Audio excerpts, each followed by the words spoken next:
సురేంద్ర గారు నమస్తే అండి. నమస్తే అండి. ఎన్డీఏ ప్రభుత్వం వచ్చి 100 రోజుల పాలన పూర్తయింది.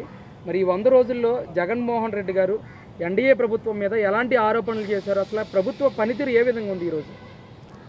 ఎన్డీఏ ప్రభుత్వం వచ్చిన తర్వాత మొట్టమొదట జగన్మోహన్ రెడ్డి గారు అసలుకి ఈ ప్రభుత్వం 35 మందిని 50 మందిని చంపేసిందని చెప్పేసి వీళ్ళ ఫొటోస్లన్నీ తీసుకొని ఢిల్లీ వెళ్ళిపోయి ఢిల్లీలో ఒక ధర్నా పెట్టేసి అసలుకి ఈ ప్రభుత్వం పాలన చేయడానికి అర్హత లేదు, రాష్ట్రపతి పాలన పెట్టాలి అని చెప్పేసి ఈ ప్రభుత్వం మీద ఒక నెపాన్ని నెట్టడం జరిగింది. అంటే మొట్టమొదట అసలుకి దాంట్లో స్పష్టమైన ఆధారాలు ఎక్కడా లేవు. ఎంతమంది చనిపోయింది ఏమీ లేదు, ఎంతమంది ఆ ఫోటోలు వాళ్ళందరూ వాళ్ళు పెట్టుకుని గవర్నమెంట్ దగ్గర ఏ లెక్క లేకపోయినా కానీ ప్రతి ఒక్కదాన్ని కూడా అంటే ఇద్దరు వ్యక్తుల మధ్య జరిగిన గొడవను కూడా తెలుగుదేశం వాళ్ళు జనసేన వాళ్ళు చంపేశారని అంటాం, లేదా వ్యక్తిగత వివాదాల వల్ల జరిగినట్లు కూడా పార్టీలకు ఆపాదించేసి రాష్ట్రంలో ఎక్కడెక్కడ ఏం జరిగిపోయినాయో ఎంతమంది చనిపోయారో అందరే భోగేసుకొని వాటిలన్నింటిని ఒక బ్యాగులో పెట్టుకొని ఢిల్లీ వెళ్ళిపోయి అక్కడ నేషనల్ మీడియాని పిలిచి కొంతమంది నేషనల్ పార్టీ వాళ్ళని కూడా పిలిచి ఎక్కడ ఏదో తప్పిదం జరిగిపోతుందో రాష్ట్రపతి పాలన పెట్టాల్సిందే అని చెప్పేసి నానా హంగామా చేశారు.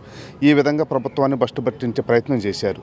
తర్వాత ప్రభుత్వం వచ్చిన తర్వాత వీళ్ళు చేస్తున్న అమలు చేసిన వాగ్దానాలు ఏవైతున్నా ఇంతవరకు చేయలేదని చెప్పేసి ప్రభుత్వం మీద నెపనెట్టే ప్రయత్నం చేస్తున్నారు. ఎందుకంటే ఒక్కసారి ఆలోచించాలి వైసీపీ పార్టీ వాళ్ళు. జగన్మోహన్ రెడ్డి గారు అధికారంలోకి వచ్చిన తర్వాత 2019లో ఆయన వచ్చినప్పుడు ఏమీ చేయలేదు. 6 నెలల తర్వాత నుంచి ఒక్కొక్కటి ఆయన ఇచ్చిన వాగ్దానాలను 1-2 స్టార్ట్ చేయడం చేసింది. కానీ వచ్చిన తర్వాత 100 రోజుల్లోనే వచ్చిన 2వ రోజునే డిఎస్సి ఏదైతే ఉందో మెగా డిఎస్సికి నోటిఫికేషన్ ఇవ్వడం జరిగింది. మరి ల్యాండ్ టైటిలింగ్ ల్యాండ్ రద్దు చేస్తామని చెప్పారు, దాన్ని రద్దు చేయడం జరిగింది. అన్నా క్యాంటీన్ని పునఃప్రతిపాదిస్తామని చెప్పడం జరిగింది, దాన్ని చేయటం జరిగింది. స్కిల్ డెవలప్మెంట్ సెంటర్లు ఏవైతే ఉన్నాయో వాటిని తిరిగి ప్రారంభించడం జరిగింది. పెన్షన్లు మరీ ముఖ్యంగా 4,000 రూపాయలు చేసి ఒకేసారి 7,000 రూపాయలు పెంచడం జరిగింది. మీరు పంచలేరు, మీ వల్ల కాదు అని చెప్పేసి ఎలక్షన్ ముందు వైసీపీ ఏదైతే డ్రామాలు ఆడిందో వాటిలన్నింటినీ కూడా కాదనుకొని చెప్పేసి మేము చేయగలమని చెప్పేసి నిరూపించిన ప్రభుత్వం ఇది. కానీ జగన్మోహన్ రెడ్డి గారు చేసిన ప్రతి తప్పిదాన్ని కూడా వీళ్ళు చేస్తున్నట్టు, అంటే జగన్మోహన్ రెడ్డి గారు చేసిన తప్పిదాల నుంచి వాళ్ళు ఏమీ నేర్చుకోకుండా ఇప్పుడు ఇవన్నీ కూడా ఈ ప్రభుత్వం మీద నెట్టే ప్రయత్నం చేస్తున్నారు. అదే జరుగుతుంది. అంటే ప్రతి ఒక్క విషయాన్ని రాజకీయం చేయాలని చూస్తున్నారు. వరదలు వచ్చేస్తే వీళ్ళే కావాలని వరదలను తీసుకొచ్చారు, విజయవాడని ముంచేశారు, లేదంటే ప్రకాశం బ్యారేజీలో బోటులను కూడా వీళ్ళే కుట్రకోణం ఉందని చెప్పేసి అన్ని ప్రభుత్వం మీద నెట్టే ప్రయత్నం అంటే వాళ్ళు చేసిన మొత్తం ప్రభుత్వం మీద ఆపాదించి ప్రభుత్వాన్ని చెడ్డ పేరు తేవాలని చెప్పి చేస్తున్నారు. నిజంగా చేయాలనుకుంటే వరదలు అయిపోయిన తర్వాత నిన్న 2 రోజుల నుంచి విజయవాడ సిటీలో ఉన్న వైసీపీ నాయకులు ఉన్నారు కదా, అవినాష్ కానివ్వండి, విష్ణు కానివ్వండి, వీళ్ళందరూ ఉన్నారు కదా, వెల్లంపల్లి, వీళ్ళందరూ ఇప్పుడు ఇంటింటికి మేము నిత్యావసర వస్తువులు ఇస్తామని చెప్పి ఇప్పుడు తిరుగుతున్నారు. ఆ పని ఏదో ఫస్ట్ రోజు చేసి ఉన్నట్టయితే ప్రభుత్వం చేస్తున్న తప్పిదాలను చెప్పుకుంటే తీసుకెళ్ళినట్టయితే బాగుండేది.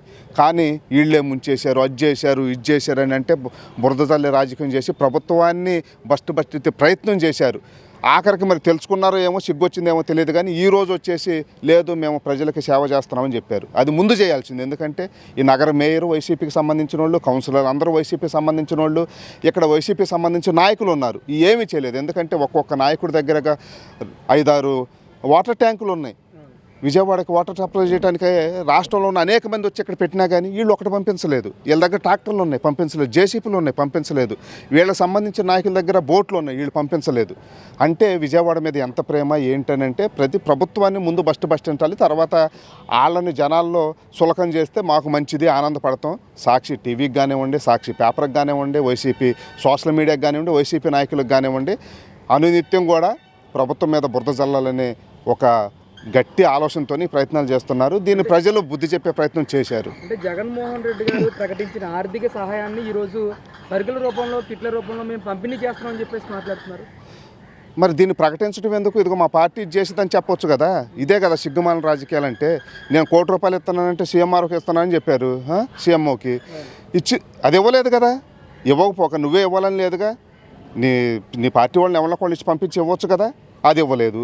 ఇప్పుడు వచ్చేసి నిన్న అక్కడ అడావుడిగా ప్రశ్న పిలిచి మేము కిట్లు సప్లై చేస్తున్నామని చెప్పేసి వారిని ఎంత పిచ్చి అంటే ఎంత ఆర్భాటం అంటే ప్రతి ఒక్క బ్యాగు వాళ్ళు 5 ఐటమ్స్ ఏమి ఇస్తున్నారు, ప్రతి ఒక్క బ్యాగ్ మీద కూడా మళ్ళీ జగన్ ఫోటో.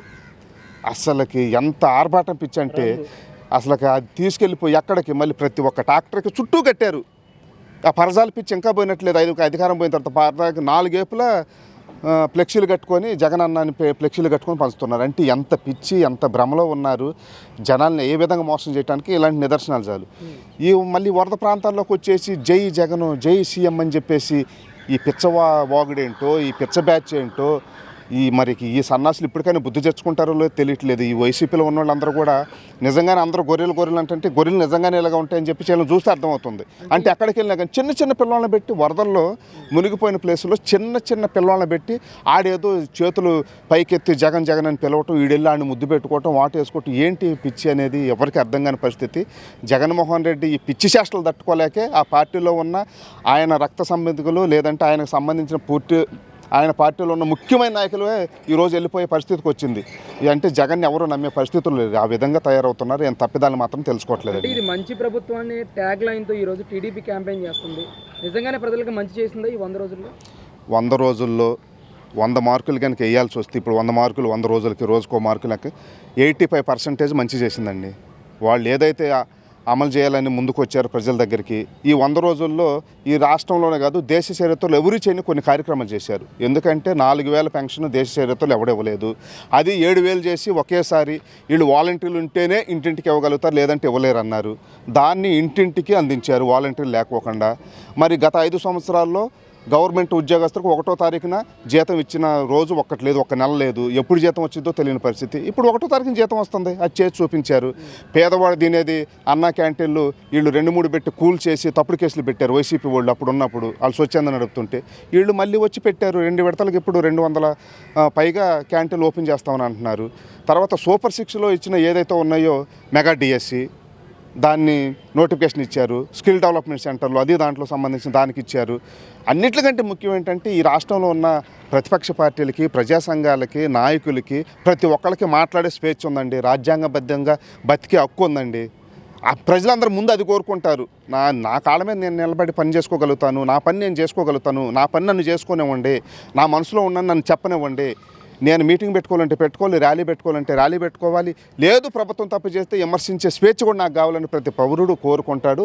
అది ఇప్పుడు జరుగుతుంది. 100 రోజుల్లో 100కి 100% అది అమలు జరిగింది. సార్, ముఖ్యంగా తిరుపతి లడ్డూ ప్రసాదం మీద కూడా ఎన్నో రకాల ఆరోపణలు బయటకు వస్తూ ఉన్నాయి. ఇది ఎంతవరకు నిజం అంటారు? వాటిని నమ్ముతారా మీరు? గత 5 సంవత్సరాలు నేను 3 సార్లు తిరుపతి వెళ్తాం జరిగిందండి. అంతకుముందు నేను ఆర్మీలో ఉన్నప్పుడు కానీ ఎప్పుడైనా సరే లీవ్ వచ్చే ప్రతి ఒక్కళ్ళు కూడా మా ఆర్మీ వాళ్ళు అక్కడి నుంచి లడ్డూలు తీసుకొస్తారు.